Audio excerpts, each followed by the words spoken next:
Olá pessoal, sejam todos bem-vindos. Este é o canal do Grupo CIF Brasil, o canal da Tropa da CIF. Mais uma vez, como de costume, uma vez por semana venho aqui apresentar artigos científicos e outros assuntos para vocês no interesse do mundo da funcionalidade e saúde. Olha só, na terceira edição, na última edição do ano de 2025, dois artigos sobre fibromialgia foram publicados na revista CIF Brasil. Esses dois artigos são da mesma autora, tá? Essa é uma autora que estudou e trabalhou por 25 anos na rede Sara Kubitschek de hospitais especializados. Nesses 25 anos, ela trabalhou com pacientes com dor crônica. Então, ela tem duas publicações aqui que são resultado da sua experiência, e uma delas é o índice de funcionalidade, já que nós vamos falar sobre avaliação biopsicossocial. Bom, então eu vou comentar esse artigo aqui do índice de funcionalidade, o IFIBRO, mas antes dele, eu vou falar do outro artigo. Fibromialgia, direitos sociais e a perspectiva da CIF, uma reflexão biopsicossocial sobre funcionalidade, inclusão e conquistas legislativas.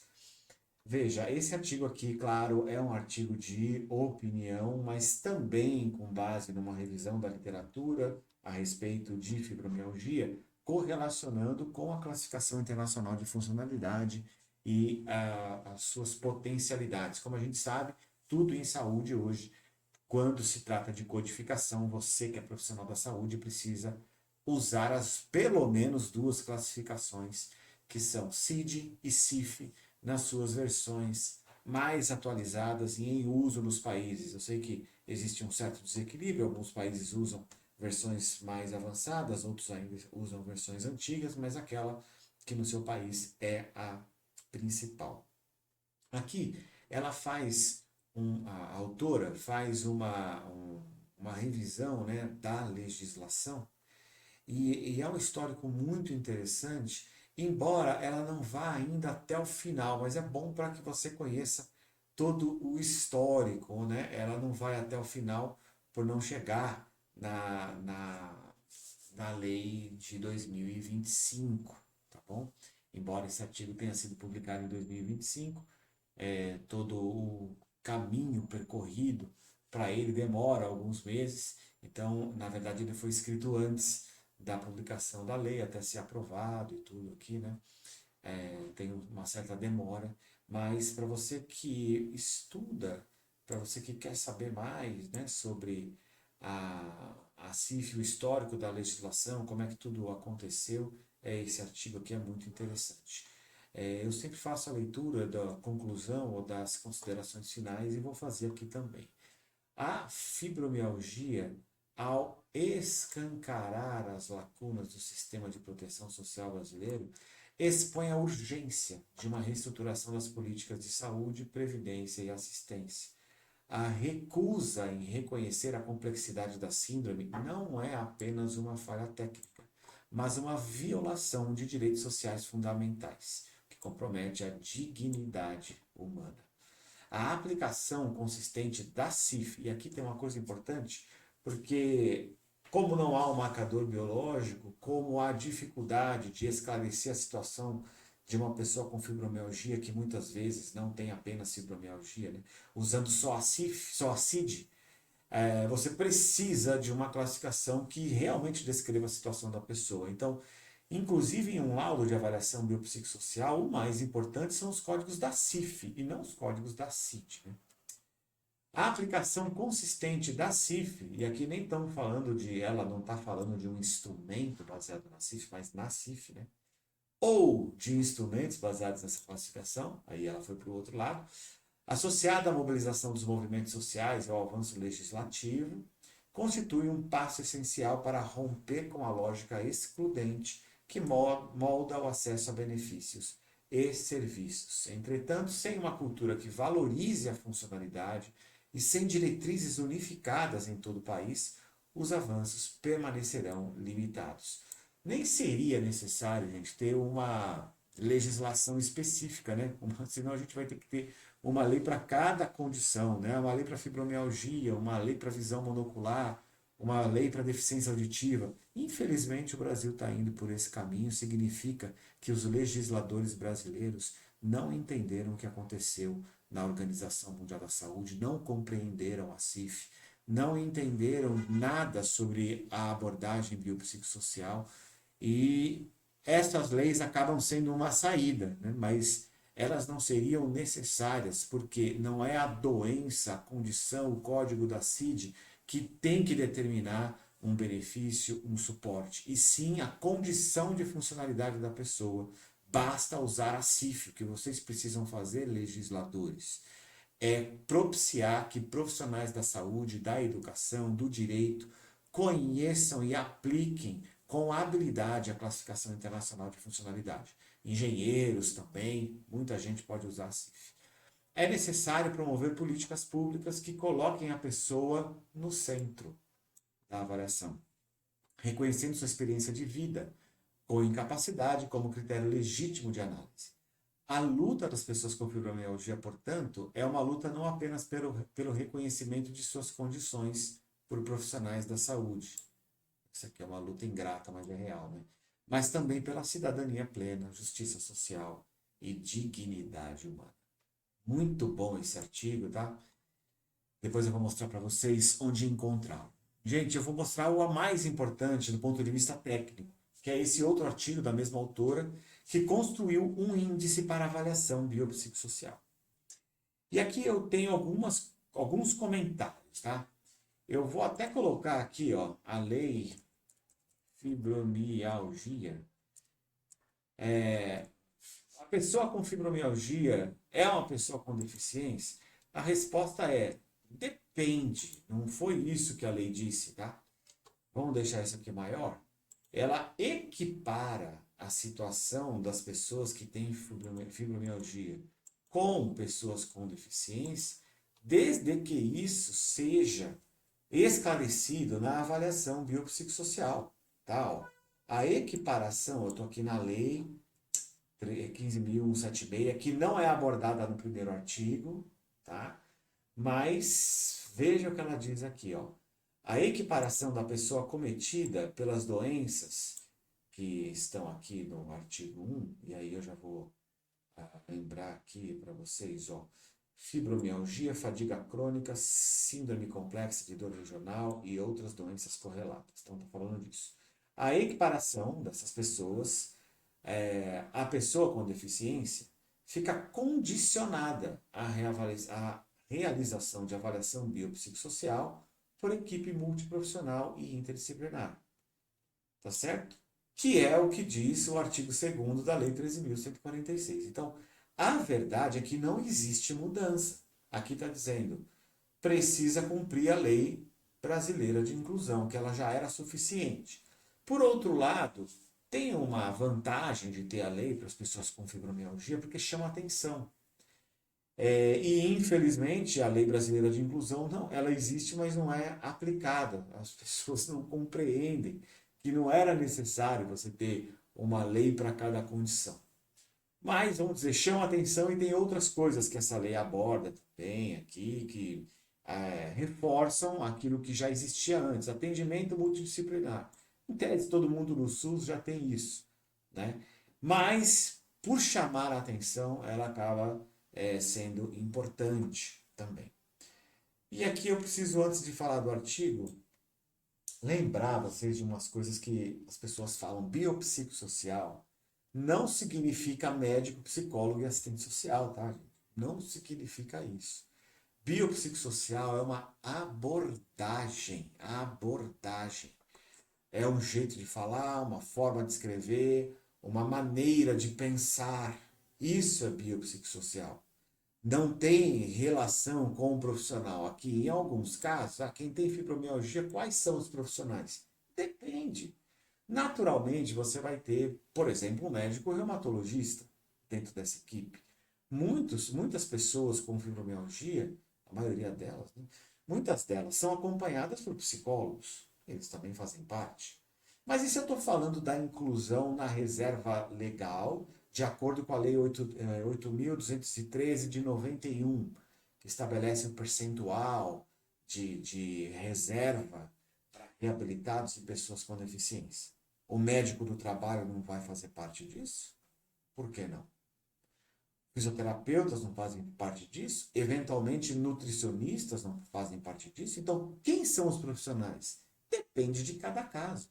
As pessoas têm comorbidades, tem muitas coisas que podem trazer a necessidade de profissionais distintos. E mesmo um profissional sozinho, ele consegue fazer uma abordagem biopsicossocial, que nada mais é, resumidamente, de no lugar de se concentrar na doença, de se concentrar no código da CID ou nos códigos da CID, se faz uma descrição ampla e complexa, considerando a influência positiva e negativa do ambiente, ambiente tecnológico, ambiente social, todo tipo de ambiente, o ambiente natural. Se está muito calor ou muito frio, isso interfere em quem tem fibromialgia e isso precisa estar no laudo.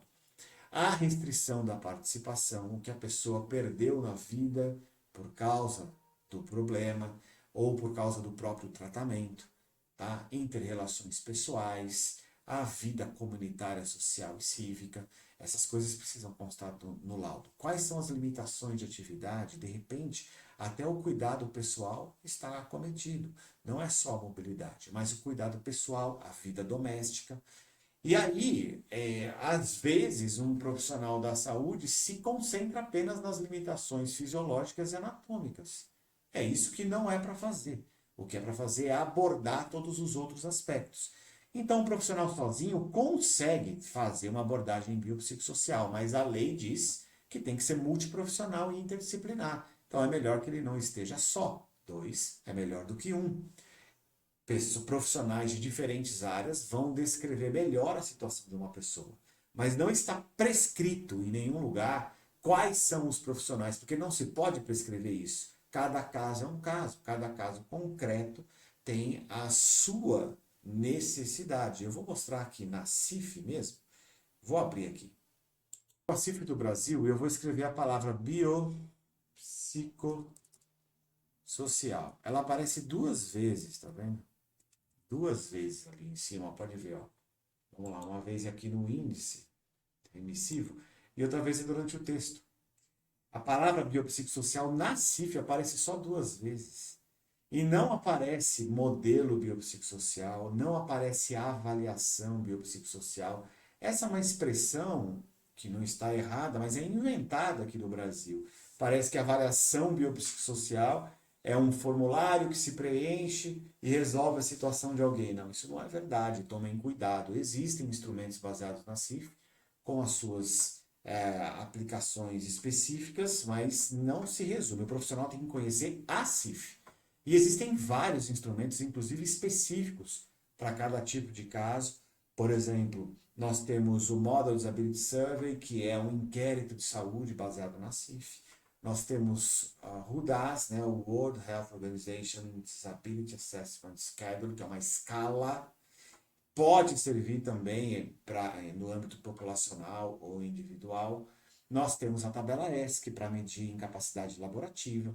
Tem muitas coisas. Tem alguns que são a escala SALSA, que é específica para hanseníase, entre outras coisas, tá? Então, assim, entenda que a avaliação biopsicossocial, esse termo, é um jargão utilizado, pode ser um procedimento, mas a gente não precisa de um procedimento. Acorda, Brasil. O Brasil precisa de uma abordagem.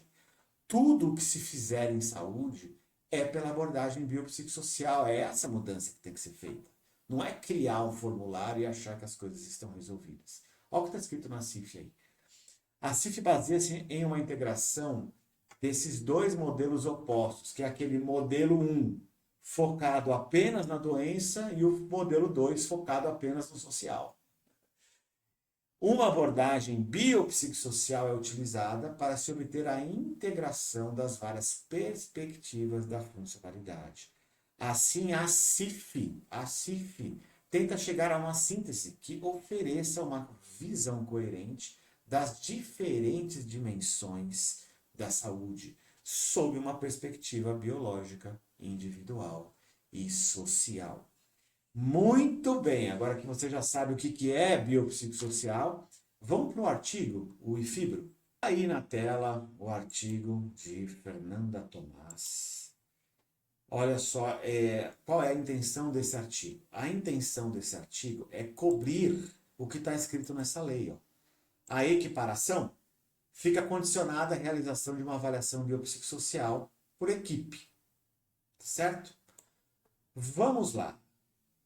Esse índice, ele é focado em pessoas que tenham fibromialgia e outras condições crônicas ao mesmo tempo. Ele tem a perspectiva, considera a perspectiva da pessoa e do avaliador. E chega a um número ao final que é um índice de funcionalidade.